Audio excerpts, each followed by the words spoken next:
Today we will talk about the story of Zul-Qarnayn from the Quran. He was a king whom Allah granted knowledge, wisdom and strength. Zul-Qarnayn followed the means, meaning he used the knowledge and power that Allah had given him for good. Zul-Qarnayn traveled extensively across the earth. When he reached the place where the sun sets, he found the sun sitting in a muddy spring. There he found a people, and Allah gave him the choice to punish them or to guide them with kindness. Dhul-Qarnayn decided that those who were unjust and oppressive would be punished, but those who believed and did righteous deeds would be treated kindly. My personal analysis: I believe Dhul-Qarnayn was a king who traveled the earth to establish justice and guide people. The people he met in the West were disobedient to Allah and oppressive. Zul-Qarnayn chose to advise them kindly and guide them. Those who repented and turned to righteousness were treated well, but those who insisted on oppression and wrongdoing were punished and fought against. Allah knows best. This is just my personal understanding. Let's continue with the story. Then he traveled to the east, where he found a people who had no protection from the sun.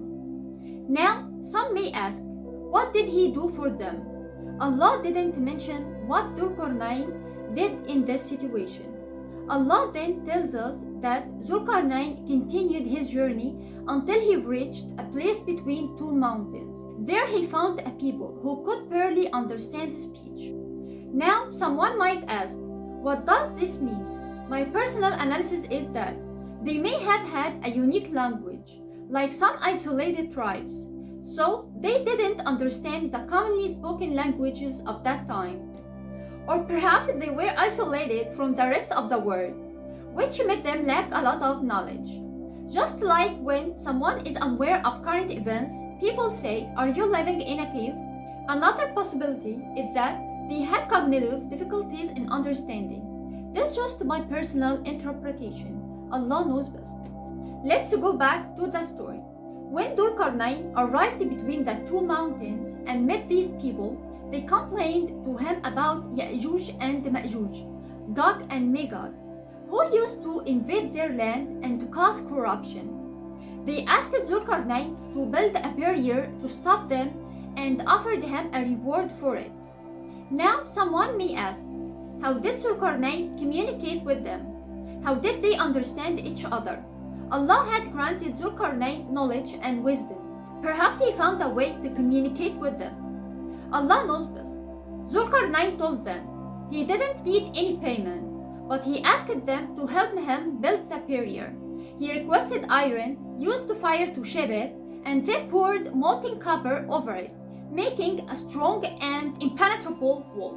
Ya'juj and Ma'juj, Gog and Magog, could neither climb over it nor dig through it.